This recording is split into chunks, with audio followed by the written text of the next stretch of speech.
Hello and welcome to this video that goes through the exam QA Homeostasis test 1, which is the starter questions or the beginner questions. Question 1. The menstrual cycle in a woman is controlled by hormones. The diagram shows some of the glands in a woman's body that produces hormones. The hormones that control the menstrual cycle are produced by the pituitary gland and by the ovaries. Which gland is the pituitary gland? So the pituitary gland is found in the head. It's the boss of the glands, essentially. It's in control of the majority of hormone release in the body. So the pituitary gland is found in the head. Easy way to remember it is it's next to the brain, which essentially is in charge of lots of parts of your body. So that's one way that you can remember where the pituitary gland is. So part B, which gland is the ovary? So the ovaries are here, near the womb of a female, so they're found very close to the, essentially the hips. So E is gland of the ovary, and the ovary is in control of the reproduction hormones and the release of the eggs. In the menstrual cycle, one egg is released approximately every 28 days. So every 28 days you will have this. You do need to know this value. You are allowed between 27 and 29, but 28 days is roughly the correct one. Which hormone is used in the oral contraceptive pill? So the oral contraceptive pill is going to be progesterone. Adrenaline is obviously not used in here. Adrenaline is used for the fight or flight. Insulin is used for blood sugar, and testosterone is a male, predominantly, although testosterone is found in females, but it's a predominantly male hormone. How progesterone does it? Well, it stops the egg, so this just stops eggs release. And that leads into the next question, which is describe how the oral contraceptive pill stops a woman becoming pregnant. So there's 3 points here that you could say. The first of those points is that it inhibits FSH production. So FSH, which is spikes when a woman ovulates. So if it inhibits that, then the egg is unlikely to be released. And again, another one it does is it prevents egg maturation, so it prevents eggs being matured, ready to be released into the oviduct. And then finally, it prevents ovulation. So it prevents basically any eggs being released into the body, but you need to be using the correct terms. So FSH production, or prevents egg maturation, or preventing ovulation. The development of the female secondary sex characteristic is controlled by, so it's dominated by estrogen. So estrogen is what the development of the secondary sex characteristic is controlled by estrogen. Again, it's not controlled by adrenaline, which is fight or flight. Insulin, which is controls blood sugar. Progesterone, controlling the release of eggs, and testosterone, which is again a predominantly male hormone, and sperm production is stimulated by testosterone.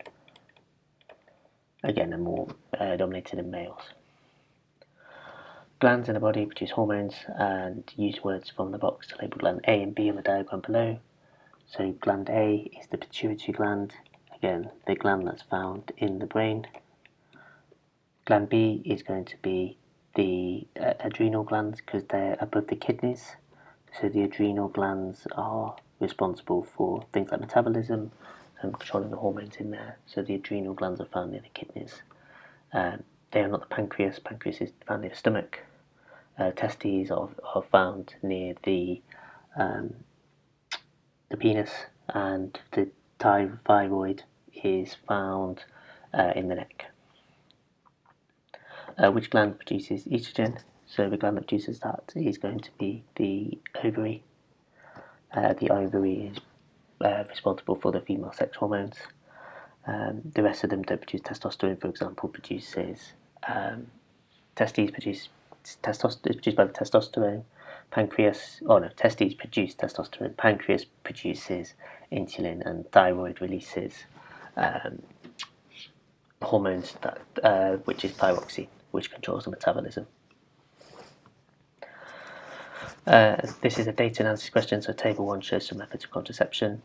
Which method of contraception? Table 1 is least effective at preventing pregnancy. So if we look at the column here, percentage of pregnancies being prevented, we can see clearly that diaphragm is the least protective with less than 96%. The rest of them are 98, 99 or above 99. So the answer here is just going to be diaphragm. Which method of contraception will protect against sexually transmitted diseases like HIV? So the only one that will prevent it are barrier methods, because they prevent any fluid contact between the penis and the vagina. So oral pill, implant and diaphragm will not control it because they are pill-like, but the condom is a barrier which will prevent any or prevent a lot of fluid transfer. So for example, sexual fluid or blood. Another method of contraception is called the IUD. The two main types of IUD, copper and plastic. Both types of IUD are more than 99% effective. We've got a table with some information, and we want to evaluate the use of plastic IUD as a contraceptive compared to the copper IUD. So I've got the rest of the marks here. So there's 4 marks. Again, you want to evaluate both of them and compare against them with a range of advantages and disadvantages. So ideally, you would probably want to, you really want to expand on the points. Don't just list a list of benefits and side effects, so don't just copy from it. So we start off with really the plastic one. So we could say some of the advantages.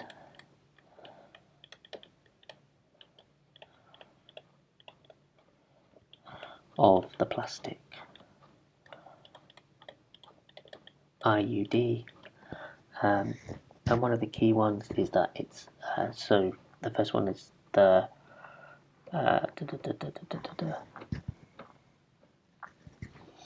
what it's got, releases a hormone, like hormones. So when we're looking at this one, we could say that it lasts. So it releases a hormone, copper changes the fluids in uterine sperm. Hormone thickens mucus on the cervix, so the sperm have more difficulty. Pregnancy can be removed, very painful. So some of the advantages are is that it does not need to be replaced.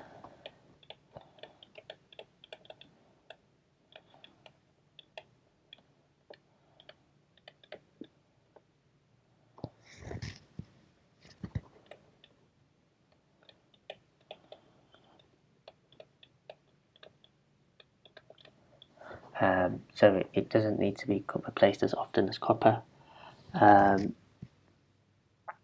One of the key things as well is that it has so we've got here heavy periods or periods which last a long time, and these have a light periods or no periods, so they reduce the bleeding in periods. So again, that's a key aspect here. So light periods or no periods compared to heavy periods or periods that last a long time. They also have the side effects are not that bad.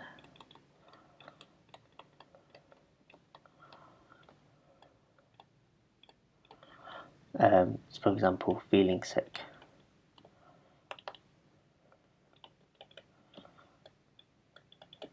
And this is compared to very painful periods.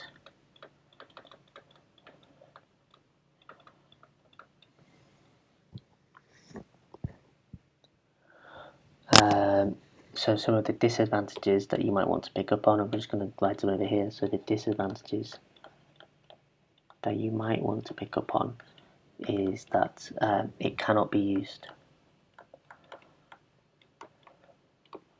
in an emergency, meaning that it needs time to work.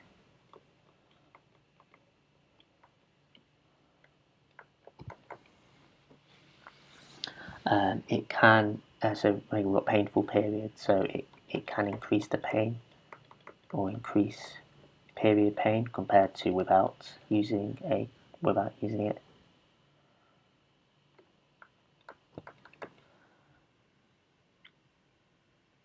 and it can cause ovarian cysts. So ovarian cysts are essentially cysts that grow on the ovaries, which can affect egg development, egg release, etc., and can cause problems with pregnancies, which so copper does not.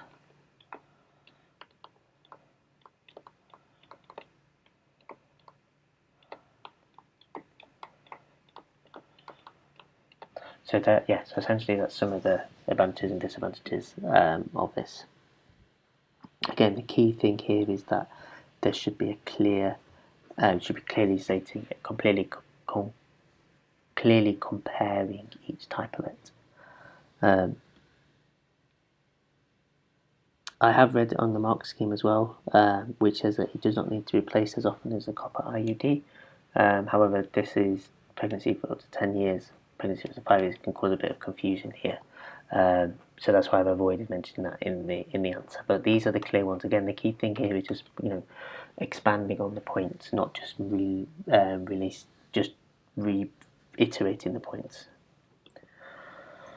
Okay, question 3. A hormone produced by the pituitary gland is, so this one, auxin is produced is by plants. Thalidomide is not produced in the hormone, the pituitary gland, because the key thing that you can spot here is that any female sex hormone that is produced in the pituitary gland has a H in it, which you can use to think, oh, it's produced in the head. So LH or FSH is going to be the answer here.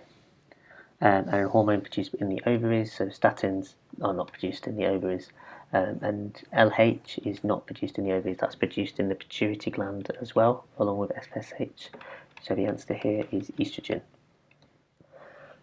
Why are fertility drugs given to some women? So they're given to help them have a baby, or you could say get pregnant.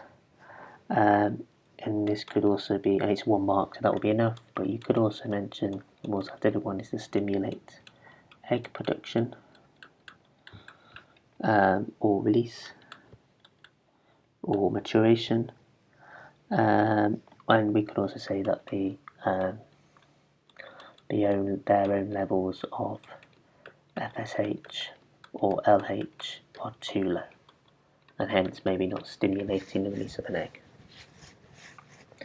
A doctor injects fertility drugs into a woman. After the injection, the hormones travel to the woman's ovaries. How do the hormones travel to the ovaries? So hormones travel through the bloodstream. Again, they don't travel through the neurons, which is just electrical signals, and they don't travel through the skin. The bloodstream is how hormones travel around the body. Which 2 hormones are used in the contraceptive pill? So for the contraceptive pill, they're both the hormones that are produced in the ovaries, which is the estrogen and progesterone. They are not FSH or LH. The graph below shows some changes that occur during the menstrual cycle. The graph shows the lining of the uterus thickens between day 7 and 27. What is the purpose of the thickening of the uterus? So the thickening of the uterus is a really key aspect to allow the implantation of the embryo.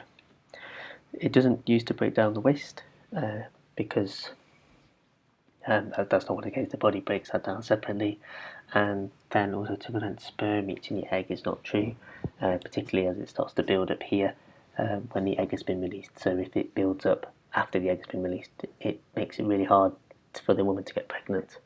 So essentially it's to allow implantation of an embryo. And the hormone that causes the thickening of the uterus is estrogen. Again, auxin is used as plant hormone used for plant growth, and testosterone is a male sex hormone. Which day is fertilization? So any day between 13 to 16. We can use the graph above to show this. So again, we can see that if we were to zoom in, draw a line straight down, we can see that actually it's day 13, but day 13, 14, 15 or 16 is used. So any day from day 13, just pick one day. Quite common in books, you might see it as day 14. Draw one line from each method of contraception that can be used to lower the chance of pregnancy. And how does it work? So the contraceptive pill, first of all, it has hormones to stop the egg maturing. The diaphragm as a barrier to prevent sperm reaching the egg, and spermicidal cream is used to kill sperm. Slowing down sperm production is only in the male, is a male thing, and certainly it's not one of these three methods of contraception. The table below shows an image of different methods. So we've got diaphragm and spermicidal cream that has 8 out of 100 women who use this get pregnant, and there is very little side effects apart from potential bladder infection. Condoms are 2 in 100 and have no side effects, and contraceptive pill has 1 in 100 and has mood swings, headaches, high blood pressure, blood clots, and breast cancer. A man and women decide to use the condom as their method of contraception, and it's just 3 reasons. So the clear one to start with is that there is no side effects. So that's a clear one. Both of the other ones have potential side effects. The second one is that there is a very low chance of pregnancy.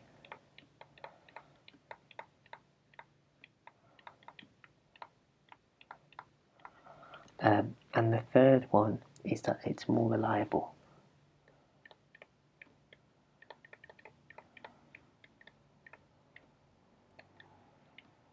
So more reliable than the other methods,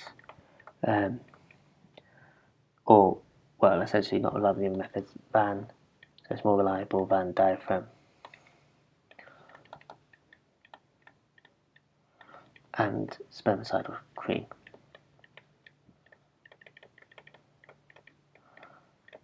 So there are 3 key points for this one. And the reason why it's more reliable is the number of pregnancies is much just 8 compared to 2. Which organ of the human body produces egg cells? So again, this is in the female organs, which is the ovaries. An egg joins with a sperm develops into an embryo. How many chromosomes are in each cell of a human embryo? So each one has 46. Again, the sperm cell has 23, the egg has 23, and these join together to produce 46 chromosomes. Some women find it difficult to have a baby. Doctor may suggest that these women use IVF to help them have a baby. Table 1 shows how successful IVF was for women of different ages at one clinic. A student thought that the result for the women aged 40 to 42 was anomalous. Suggest why they thought this was the result. The reason why is that it doesn't fit the pattern. So essentially you can't just say that it does not fit the pattern. Watch out though, sometimes you might have a 2-mark question, so in that case you want to use the data. So 40 to 42 is an increase compared to 38 to 39, where it should be lower. Again, you're seeing a clear trend here, going decreasing, and then you've got this big jump, and then it declines again. Describe the general results in Table 1, ignoring the result. So, as age increases, the percentage chance of having a baby reduces. Again, make it very clear you're comparing both columns here, so the trend is as one increases, the other decreases. Based on babies are born with 40 chromosomes, scientists investigate if the chance of having a baby with 40 chromosomes is also related to the age of the woman. Table 2 shows the science results. A 45-year-old woman is more likely than a 25-year-old woman to have a baby with a 40 chromosome. How many more times likely? So this one, we are highlighting this one, so it's 66. And there's 2. So how many more times likely? So we do the bigger one, divide by the smaller one, so it's equal to 33. And that gives you your answer to part I. Suggests 2 reasons why many fertility clinics will not accept women over 40 years of age for IVF treatment. So we can use both tables here. So the first one, over 44, there's a very low or no success rate. over 40 years, sorry, so over 40 years we can see we've got 32%, which is an anomaly, so it suggests that actually it's lower than that. Then we've got 7%, and then we've got 0%. So there is a low success rate. And then number 2, we're going to use table 2 here, and we can see that at 45 there's a very high chance of having faulty chromosomes.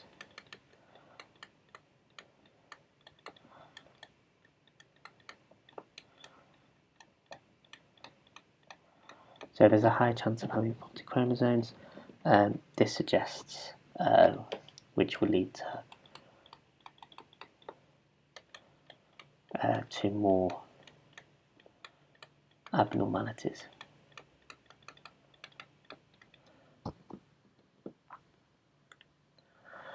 Some people with diabetes do not produce enough insulin to keep their blood glucose at the correct levels. Which organ monitors the blood glucose levels?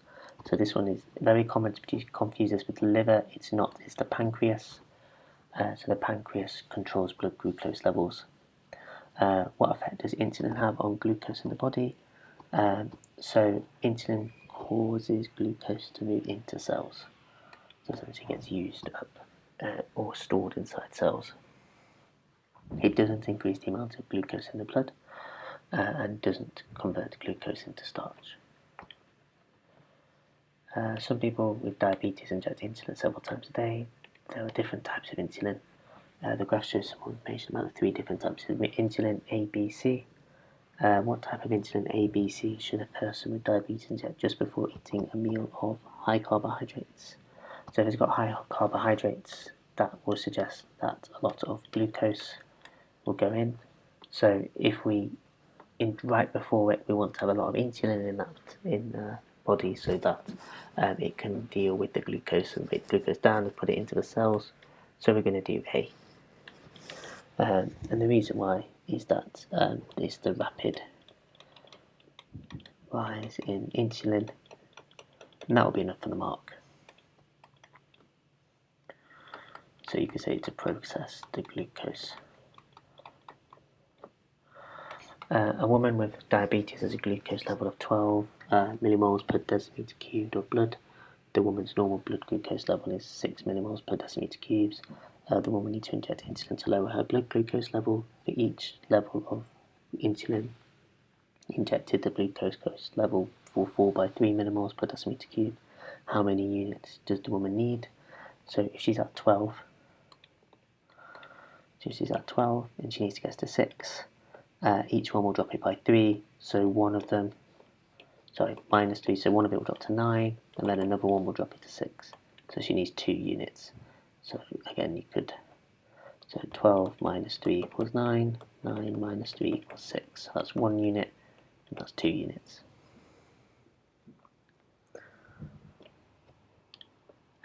Some people have pancreas transplants to treat diabetes. Give one possible disadvantage of a pancreas transplant. So the pancreas could be rejected is a disadvantage of all transplants. The body might decide that actually they want this, or see it as a foreign body inside, and the immune system will attack it. The patient will need to inject insulin every day, but that's not a disadvantage of a pancreas transplant. That's something that they do anyway. The patient's glucose levels may rise and fall too much. Well, that is a consequence of diabetes. That's not a consequence of a pancreas transplant. Number 7, the diagram shows how the water balance for a person on a cold day. The number shows the volume of water in centimetres cubed. How much water was lost from the body on the cold day. So loss from the body, we just add up all of the points of loss. So there's feces plus 400 from the skin, plus 400 from breathing, plus 1,500 from urine. Adding these up, we've got 2,400. So the answer here, 2,400 centimetres cubed. As part of the volume of water gained by the body should balance the volume of water lost from the body. How much water should the person have drunk to keep the balance? So we've got an unknown amount here. So we know that our goal is 2,400. So here we know that we've already used 400 from water and 600 from respiration. 400 from respiration and 600 from food. So 400 plus 600 equals 1000, and then we can do 2400 minus 1000, which gives us 1400 left over, and that's the amount that is going to be gained from, that's how much we need to drink to balance our water. Name the process by which water is lost from the skin. So this process is from sweating or perspiration, and evaporation was also allowed. Why does the body need to lose water from the skin? So one of the things that this water on the skin does is it evaporates away heat. So you could either say it's for cooling or to regulate body temperature.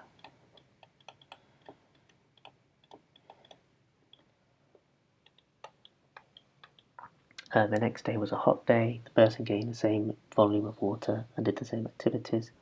What effect did the increase in temperature have on the volume of water the person lost?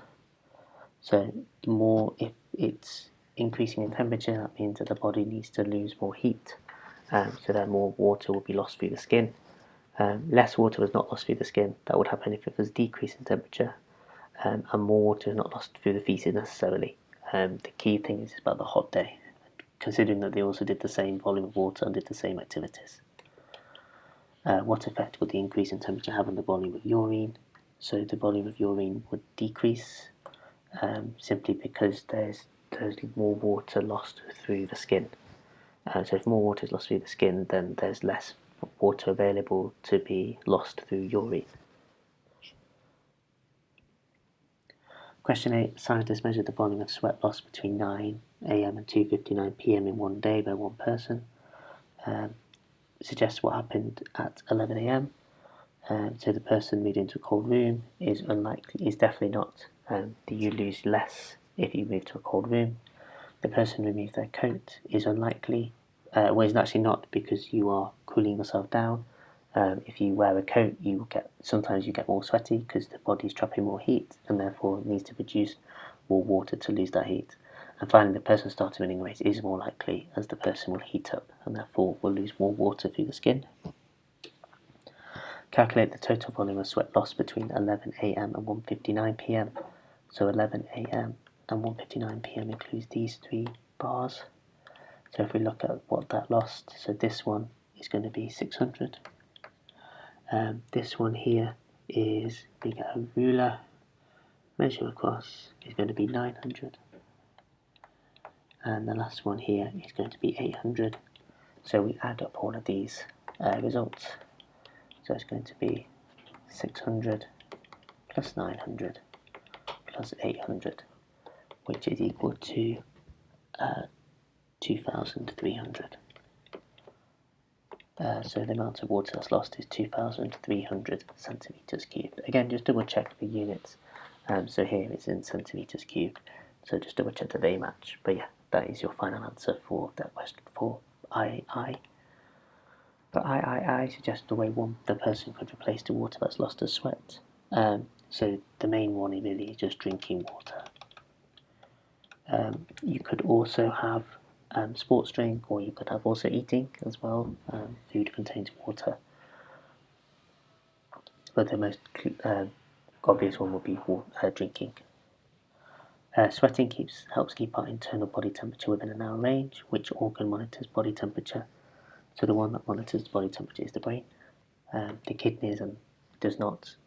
Kidneys mentioned it looks at a different aspect, and pancreas is looking at the blood sugar levels.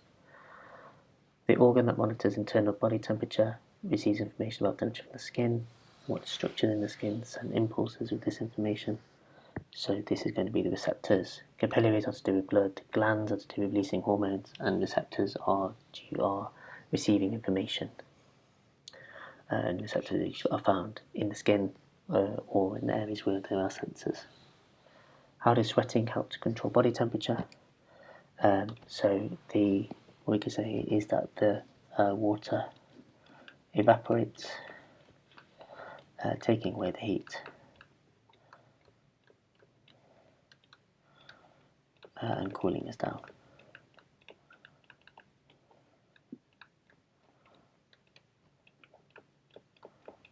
And that's the end of this question. Part 9, humans control their internal environment in many ways, namely organ F. So this one here is the liver. This is the liver in this point there. We can see the rest of the lungs, stomach, pancreas is hiding underneath, kidneys down here, and then the small intestine and large intestine. Organ A stores glucose. People with type 1 diabetes cannot effectively control the levels of glucose in their blood. Name the hormone people with type 1 diabetes have to inject to increase their blood glucose level. So this one is insulin. They need to inject. Which organ produces urine? So the organ that produces urine is the kidneys. The brain does not produce urine. Lungs, again, do not produce any urine. They're involved in the gas exchange. And thyroid produces thyroxine. Marathon runners often drink sports drinks during a race. Explain why. So the key thing here is that they drink sports drinks. Sports drinks contain minerals, water, etc. So it's used to replace the ions, which is essentially a way of defining minerals or water and salt that is lost through sweating in a race. Again, Mark 1 is here, Mark 2 is here. Question 10. Students investigated reflex action times. The following method is used. Student A sits with his elbow resting on the edge of the table. Student B holds a ruler with the bottom of the ruler level with the thumb of student A. Student B drops the ruler. Student A catches the ruler and records the distance. And then 1 to 4 are repeated again. The same method was also used with student A dropping the ruler and student B catching the ruler. Name 2 variables that controlled an investigation. So the first one was that they used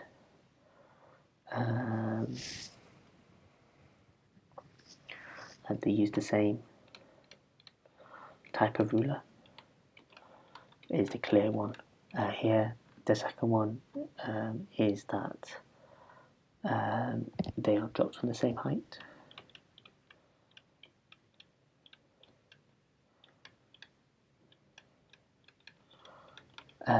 Another way as well is that they use the same hand, or they should use the same dominant hand. They also drop the ruler without any force each time, and they keep their arm resting on the edge of the table. So any of those could be used, and they also have the thumb the same distance from the ruler at the start. So any of those variables could be used. There's quite a lot of answers you could have here, but as long as you've got 2 that match up, you should be fine. What is the reading shown in figure 1? So this one here is it matches the top of the root, so it starts from here. So in the question it says that holds the ruler with the bottom of the ruler level with the thumb of student A. So the thumb here starts from here and is catched at that point. So that point there is 8 centimeters. Table 1 shows the student's results. Circle the anomalous results in table A for student A. So we can see here we've got 9, 2, 6, 7, 7, 7. So it's clear that the ruler dropping at 2 is going to be the anomalous result. What is the median result for student B? So to find the median, we line up our results. So 8, 9, 12, 13, 13. And then we can cross off each one end to find 12. And find the value of x. So this is to find the mean. So the mean is just 8 plus 9 plus 12 plus 13 plus 13, or divided by 5, which is the number of tests. Plugging that into your calculator should give you an answer of 11. Figure F shows the scale used to convert distance of the ruler drop to reaction time. Calculate how much faster the reaction time of student A was compared to student B. So in this case here, we have a mean of 7 and a mean of 11. So this is the mean here, this is student B, and we've got a mean of 7 for this one, so this is student A. So to find the distance, it's 0.15 minus 0.12, which is 0.03. So the answer is 0.03 seconds. What improvement could the students have made to the method to make the results more valid? So one of the key ones really is that to make the results more valid is always going to be carrying out more repeats. The more repeats you do, particularly for something like a one that involves human reaction time, because that reduces essentially the error caused by the human reaction time. So the more repeats you do, the more valid that your results will be. Student A carried out a second investigation to see the effect of caffeine. Give one conclusion about the effect of caffeine on the reflected actions. So we can see that the reaction time was reduced. So caffeine is a stimulant, so it decreases the reaction time, while something like alcohol would increase the reaction time. Question 11, hormones called auxins control plant growth. Student investigated plant growth responses and roots. Again, they got 3 bean seeds until their roots are 1 centimetre long, attached the 3 bean seeds to moist cotton wool in the petri dish, with the bean seed root pointing in a different direction, and then fixed the petri dish vertically for 2 days in the dark. Describe a direction of growth of the bean roots after 2 days. Give 1 reason for the growth response. So the roots are going to grow downwards. And the reason why here is that this is controlled by geotropism or gravity. So essentially what happens is that the gravity pulls, essentially they grows towards gravity, it feels the force of gravity and pulls downwards. You could also have the gravitropism or geotropism as a suitable response. A student then noticed the shoots growing from the seeds. He then put a light above the petri dish but did not move the seeds, and allowed the seeds to grow for 2 more days, but in the direction of the growth of the bean shoots 2 days after. So it should grow upwards, and this is because they grow towards the light, so phototropism.